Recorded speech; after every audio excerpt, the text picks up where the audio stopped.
guys, it's Caitlin, your geeky girlfriend, and I'm back again for another Bookie Babe book review in today's video. And I just finished my first book of 2022, and for those of you who missed my last video, my goal again for 2022 is to read 12 books, and I am trying to read books by friends that I know or by I'm trying to do like some famous authors or just read a whole bunch of books that I like are classics and I haven't read before. So that's kind of my goal. So a little bit of mix, like I've got some niche stuff and some classics coming at you this year, and I'm trying to read 12 books, so one book a month. And I just finished my first one, which technically I started in 2021, but didn't quite get it finished in time. But that's okay. So maybe I'll get 13 done this year instead of 12.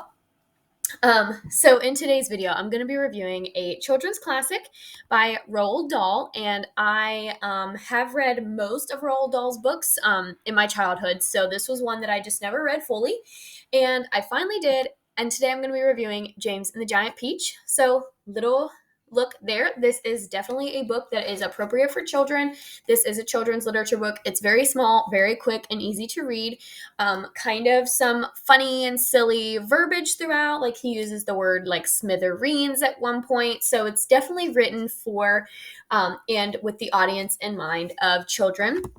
However, as a teacher, I frequently will read children's or young adult books just because I genuinely enjoy them. And I love reading like young adult fiction.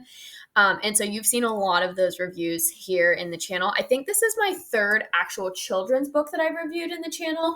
Other videos that I've done are the Frozen 2, Darkness or Shadow of Darkness, or Forest of Shadows, excuse me. Frozen 2, Forest of Shadows. That was the very first book review I did in this channel, so I did that one, and I also did From the Mixed Up Files of Miss Basil E. Frankweiler. I did that one over the summer. So those are the two other like exclusive children's titles that I've reviewed in this series of videos, and so this one will be number 3, and I do like to change it up every so often. Like I will read a nonfiction. My last video was an autobiographical sort of book, or like a self-help book by Andy Dorfman. So if you missed that video, you can go check that one out. And I kind of like to jump back and forth between children's literature, young adult fiction, genre, and then I toss back and forth between like documentary or autobiographical and nonfiction titles and fiction. So this channel kind of has something for every reader, so I encourage you to go check out some of my other videos if you haven't already, and subscribe to the channel if you're not already a subscriber, and give me a like and a follow on Instagram, where you can find all of my posts and related content there as well. That's at your geeky girlfriend, same as here on the YouTube channel. Thank you all so much who have subscribed already, and let's go ahead and get into the review. So I'm going to be reviewing James and the Giant Peach, as I said, a children's classic. Like a lot of people have heard of this book or maybe possibly seen the movie, and I had never read it. So it is written by Roald Dahl, the same author of Charlie and the Chocolate Factory, The Witches, Big Friendly Giant, and so those are kind of some of his other titles that you might be more familiar with.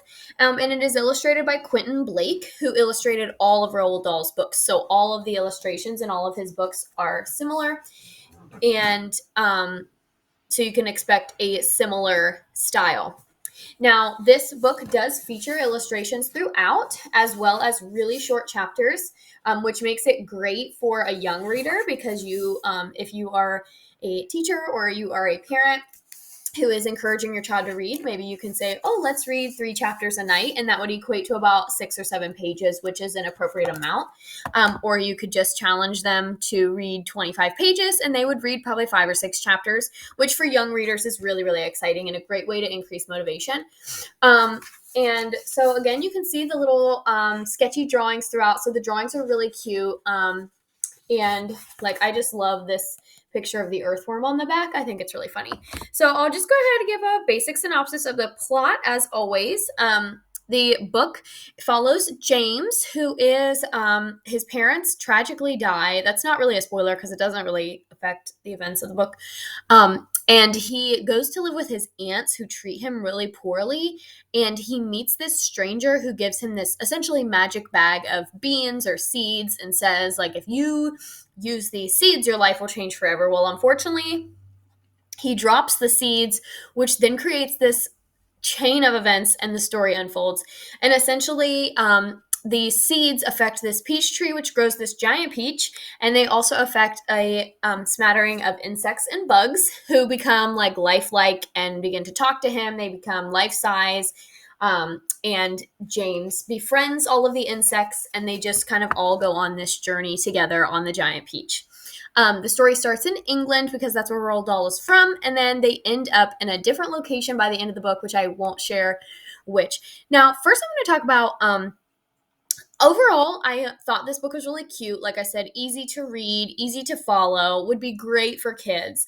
It has a lot of interesting metaphors and a lot of interesting messages. The book talks a lot about like each of the insects kind of gives their plights of living in a world with humans, and humans typically don't like bugs and insects.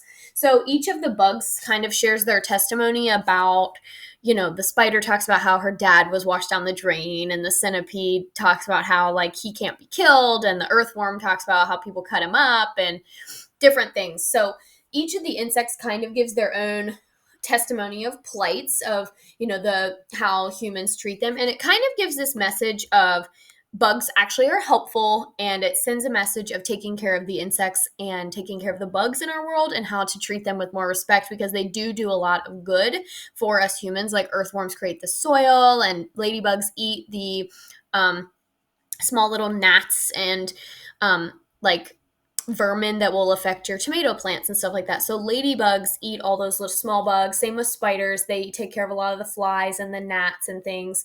And so it tells a strong message of how we can be kinder to insects, and how bugs can actually be helpful. And another thing that it does is it gives an interesting perspective of like how we get rain and rainbows and hail.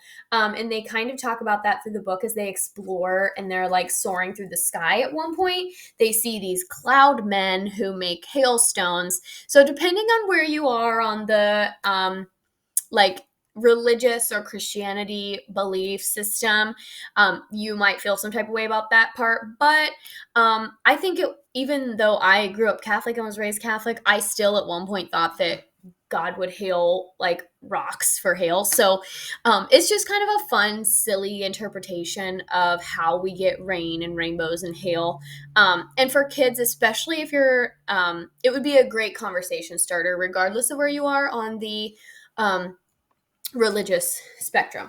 So I thought I had a lot of great little cute metaphors, cute analogies, great things to talk about. The bug message I thought was really, really important, and how James cares so deeply for these bugs that become his friends. And there is a lot of like poetry in the book. So if you are looking to teach that or looking to expose your children to that, there are a lot of like rhymes and songs and chants that the centipede sings throughout the book. That would be like a good teaching method or strategy that you could use. So overall, I thought the book was really cute. I know that the movie is kind of creepy and a little bit weird, so I'm not sure how I don't know if I'm going to watch the movie or not. But in terms of a book, like I said, it read really easily, really cute, very, very appropriate. Cute language, cute verbiage, easy to read, easy to follow, and some good messages throughout, and kind of some silly things happen that I think all kids and even young adults will enjoy, and will find humorous and funny. Like I laughed out loud a couple of times while I was reading this book, so it's definitely got some funny parts in it that are just kind of cute and silly.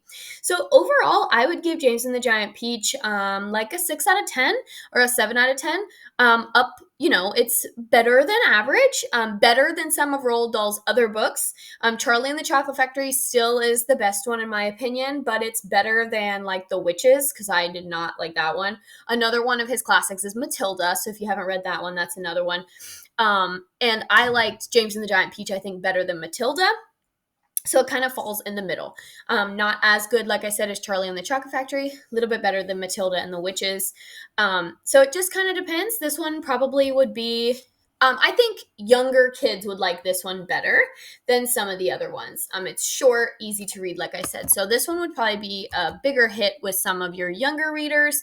And for young adults, it's probably not going to hit so much. So like I said, a 6 or a 7 out of 10. So not too bad.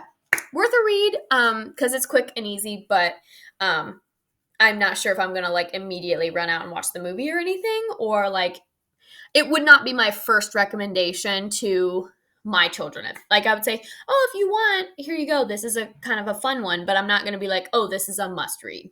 So it kind of just falls in the middle. Anyway, that's it for this one, guys. Thank you so much for watching. Let me know in the comments what you want me to review next. I've got a couple on my list, so thank you all for your recommendations. And if you haven't already, hit that subscribe. See you guys in the next one.